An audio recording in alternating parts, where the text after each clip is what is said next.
Oi, este é o 12º vídeo e também conhecido como o último da leitura comentada de Doutor Zhivago de Boris Pasternak. E por aqui dou meus pitacos finais a respeito dos pequenos capítulos contidos na 16ª parte.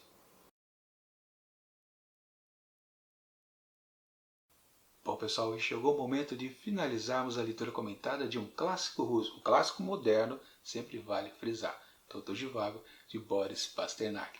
E lá no vídeo anterior ficou aquela curiosidade no ar, porque o que a gente veria exatamente nessa 16ª parte de pequenos capítulos, titulada O Epílogo? Bom, na parte anterior sabíamos que o personagem principal, o Yuri, o próprio Dr. Zhivago, já havia falecido. E aí, o que a gente vai ver a seguir? Talvez a continuidade do que aconteceu com Lara, sua grande paixão, que não deixa de ser, claro, uma co-protagonista aqui dessa história. Em muitos momentos a gente acabou vendo que ela tinha até mais destaque que o próprio Yuri. Ele ficava bem apagado. Depois, assim, o Dr. Zhivago ganhou sua notoriedade aqui nessa sua própria história. Mas enfim, podia ser uma opção a gente dar de cara aqui com a Larissa, né? Mas não, na verdade quando a gente começa a fazer a leitura a gente descobre que dois grandes amigos do Yuri estão aqui em destaque, o Gordon e o Dudorov. Amigos que ele conheceu lá na sua infância, desde os 10 anos de idade, todo mundo já era amiguinho por lá, né? Enfim, mas o que interessa é saber a respeito exatamente desses dois personagens. Eles apareceram, claro, um momento ou outro da história, mas nunca nada muito denso realmente aconteceu em cima deles. Talvez mais do Gordo, que viu, né, ou participou daquele momento onde o pai do Yuri ele se matou, mas não é grande coisa para falar a verdade, pois tudo isso meio que casa com aquelas coincidências exageradas que o Pasternak faz para a sua história. É o meio que ele encontra de as coisas acontecerem. Na verdade, até esse momento aqui que principia essa 16ª parte, é exatamente isso. Pura coincidência. No meio de uma guerra onde cada um foi para um lado no país, eles acabam se encontrando para voltar para casa. A guerra, aliás, né, esse salto, aliás, já estamos na guerra, Segunda Guerra Mundial, né? Estamos em 1943, quase no finalzinho da guerra, mas ainda não acabou. A Rússia ainda está participando, ela vai sair um pouco da guerra, um pouquinho antes dela acabar. E no momento aqui da história, a Rússia está começando a ganhar da Alemanha, que estava invadindo o território russo e acabou sendo vencido justamente pelo inverno russo, né? Que aquilo sim era um baita de uma parede para os alemães, né? Enfim, não é exatamente o exército. Mas o que vale? Eles se encontram naquela casualidade típica aqui da história, né? E eles trocam alguns papos a respeito do que anda acontecendo com eles ao longo dos anos, né? Passaram-se mais coisa de 15 anos mais ou menos, né? Não lembro agora quando estava a história na época anterior, mas não importa. Eles trocam um papo a respeito do que viveram ou desviveram, né? Nesses momentos anteriores. Enfim, né? Por exemplo, o Dudorov fala que ele conseguiu se apaixonar por uma grande de uma mulher, né? Estava realmente envolvido com ela, mas a guerra os separou. Ela também era uma participante do exército e ela foi para um lado, ele foi para o outro. E nessas ficarem separados, ele acabou perdendo seu grande amor também, porque na verdade ela morreu em batalha. Só que não morreu à toa, pelo menos. Ela foi considerada uma grande de uma heroína, sim. Ela deu a vida pela causa ali da guerra e realmente cumpriu uma tarefa importante e se destacou. O exército percebeu que ela fez um grande de um ato e até depois, por causa disso, esse trecho final da história se desenvolve de uma certa maneira. Bom, do lado do Gordon a gente tem a confirmação que ele pastou mais do que o outro. Pois é, ele foi parar naqueles campos de concentração da Rússia, os famosos Gulag. Lá iam justamente os dissidentes, todo mundo que não concordava com o novo regime ali naquela União Soviética. Todo mundo que discordava do partido, de como o socialismo funcionava, ia para o Gulag com certeza. Lá, Gordon sofreu bastante. E aliás, por causa disso, então a gente tem uma determinação aqui do escritor como uma definição, na verdade, do que ele sempre fez durante toda a obra. Que a gente pode dividir em duas partes. Aquele lado romântico, justamente com os dois protagonistas, o Yuri e a Lara, e o outro lado totalmente político, né, onde ele fazia algumas considerações a respeito do que estava acontecendo na Rússia, né, desde aquelas primeiras revoltas, passando pela própria Revolução Russa, as participações nas guerras e como a população foi empobrecendo cada vez mais, principalmente, claro, com os novos regimes ditatoriais que apareceram por lá. Aqui, quando o Gordon fala a respeito dos gulags, a gente percebe exatamente que aí praticamente é a voz do próprio autor, o Boris Pasternak, dizendo através de seu personagem a respeito do que ele pensa a respeito de tudo aquilo. Quando o Gordon comenta então a respeito do que ele viveu nos gulags, ele diz: "Eu penso que a coletivização foi um erro, um fracasso, e uma vez que isso não podia ser admitido, passaram a usar todos os meios de intimidação possíveis para suprimir o hábito das pessoas de julgar e pensar, para forçá-las a ver o que não existia e para provar o contrário das evidências. Daí a crueldade sem precedentes do período de Jove, a promulgação de uma Constituição destinada a não ser aplicada, a convocação de eleições não fundadas em princípios eleitorais." E depois ele fala algo interessante aqui também, que quem estava no Gulag, depois do decorrer da guerra, teve a oportunidade de ir para o campo de batalha e ter essa chance. Tipo, se você voltar vivo, você está livre do Gulag. Você não precisa mais voltar para a prisão, para esses campos de concentração.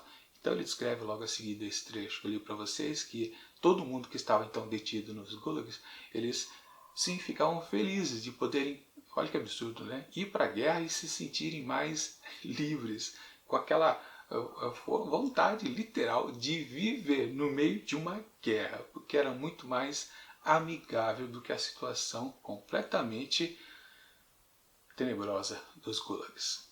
Enfim, na verdade, sempre, né, Zhivago, quando partia para fazer análises ou considerações, breves que sejam, filosóficas, de qualquer modo, eram interessantes aqui no texto. Talvez a melhor parte do Zhivago, com certeza, seja as questões políticas. Mas voltando à parte do romantismo, já que um dos protagonistas não existe, a gente pode acompanhar então Lara, mas na verdade ela não aparece por aqui. Praticamente ela só é citada por um personagem novo que aparece, a Tânia, ou Tatiana, enfim, não importa.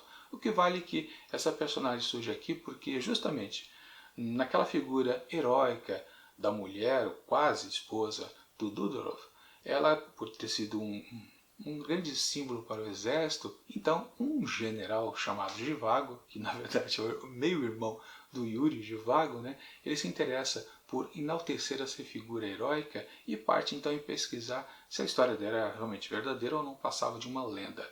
Nisso, ele acabou topando com uma moçoila aqui, que tem uma personalidade muito daquela que fica falando o tempo todo. Mas o que é interessante é que ele fica interessado nela e num determinado momento ele fala: talvez você possa ser a minha sobrinha. Como assim? Pois é. Na verdade o texto não deixa completamente claro. E depois os dois amigos, o Gordon e o Dudorov, acabam conversando com essa personagem nova que aparece por aqui. E no final, depois de uma conversa onde ela descreve algumas coisas tenebrosas, os dois olham um para o outro e falam: "Você sabe o que ela é, né?" Sim, eu também sei. Você percebeu, né? Sim, eu percebi. Você também, né? Então, enfim, fica a coisa no ar. Mas na verdade o que o texto ali quer dizer, para quem viu o filme, está entendendo mais. Aliás, eu já tinha dito lá no comecinho do projeto de leitura e comentário que eu ia ver ao final o filme Doutor Zhivago, dirigido por David Lean. Eu comecei a reassistir ontem e, claro, aí eu lembrei o que está acontecendo aqui no livro, no filme. A história está ao contrário. Na verdade, começa com essa nova personagem e o meio-irmão do Yuri. Ou seja, aí a gente entende exatamente que ele está realmente procurando a filha do Yuri com Lara, não com Tônia. Pois é, esse é o detalhe importante. Ou seja, naquela separação que eles tiveram lá em Varínico, quando o ex-amante de Lara a levou para Vladivostok, naquela viagem de trem, e o Yuri ficou lá naquela casinha, onde depois o marido de Lara apareceu, o Pátia, aquelas coincidências, né? Enfim, na verdade, naquele momento, ela estava grávida. Só que é curioso que a história aqui diz que o ex-amante dela, que provavelmente ficou com ela durante um bom tempo, não se sabe durante quanto, ele não ficou sabendo que ela estava grávida, ou seja, que ela tinha uma nova filha. Lembrando, a Lara já tinha uma filha do Pátia, que já estava crescidinha. E essa nasceu e o amante dela não ficou sabendo disso. E a Lara teve a oportunidade, fez questão, parece que não dizer para ele que estava grávida. E ela mandou então sua nova filha para cuidados com uma personagem que já havia aparecido lá no comecinho da história, com mais uma coincidência que sempre tem por aqui. Enfim, Essa personagem, então, ela é até curioso, ela aparece aqui na história para contar algo completamente macabro da vida dela. Ela sim relata que ela foi morar com essa tia, entre aspas, ou se é tia mesmo, não sei. Enfim, ela então não tem mais referência de quem é sua mãe, muito menos o seu pai. Ou seja, realmente então o amante da Lara não ficou sabendo que a menina nasceu, ou seja, provavelmente ele foi com ela para Vladivostok, a barriga cresceu, nasceu a criança e ele realmente não ficou sabendo. Afinal das contas, ela se perdeu no mundo. Agora, através dessa personagem nova, também o Boris Pasternak faz outra síntese, outro resumo da sua narrativa, justamente uma coisa super maluca que ela conta para os dois amigos do Yuri a respeito de um que aconteceu na casa onde ela vivia. A mulher que cuidava dela tinha um filho menor, numa situação debilitada, que vivia na cama, perninha atrofiada, coisa e tal.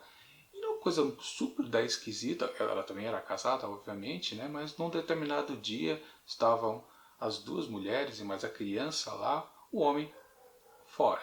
E chega então um cidadão completamente desconhecido ameaçando as duas mulheres, dizendo que já havia dado cabo do homem. Pois é, lá na floresta.